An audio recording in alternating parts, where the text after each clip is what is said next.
Hello guys, আসসালামু আলাইকুম। আমরা এসেছি বগুড়া বেহুলা লক্ষিন্দরের বাসর ঘর দেখতে। সেই পুরাতন নিদর্শনগুলো দেখতে এসেছি। কোথায় লক্ষিন্দরের বাসর ঘর হয়েছিল, আজকে তারা অনেক অনেক বছর আগে ইতি হয়ে গেছে, কিন্তু তাদের নিদর্শনগুলো রয়ে গেছে।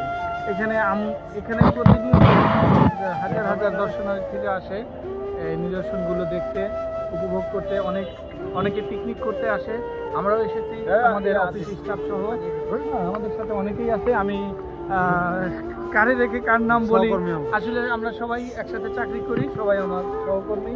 আমরা এখন বেহুলা লক্ষিন্দরের সেই বাসর ঘরটা দেখাবো।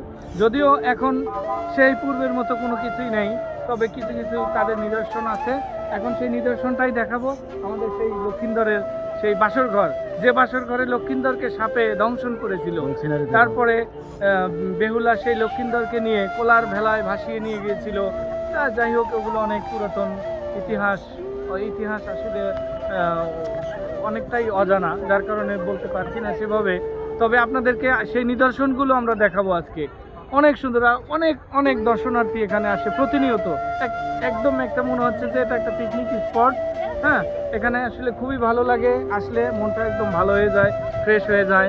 অনেক কচি কাঁচা বাচ্চা সহ অনেকেই আসে এখানে দেখতে নিদর্শনগুলো, অনেক পুরাতন নিদর্শন।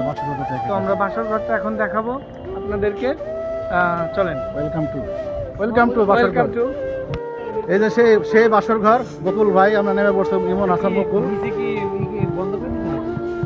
এই যে সেই বাসর ঘর, মাটিতে এর আগে খোলা ছিল। হ্যাঁ হচ্ছে, মাটিতে খোলা ছিল সেই বাসর ঘরটা, মাটিতে এখন বন্ধ করে দেওয়া হয়েছে, লাল মাটি। সেই ইমন হাসান বকুল ভাই, এই যে আমাদের জাকির ভাই, সবাই নামছে। বাসর ঘর কাকে বলে এরা সে দেখার জন্য আসে।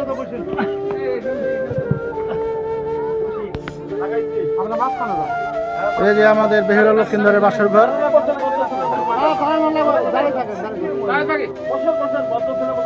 হ্যাঁ হ্যাঁ, এই যে আমাদের বেহুলা লক্ষিন্দরের পুরানা বাসর ঘর। এইখানে আমাদের সবাই বড় ভাইরা আসছেন, আমাদের sir, MD sir, Zahid sir, আলামিন স্যার, আলামিন হোসেন। পরে এই মুখ করে কাটিয়ে দিব। সবাই আসছি, দেখেন জাকির ভাই। দেখতে আসছি, ঘুরতে আসছি।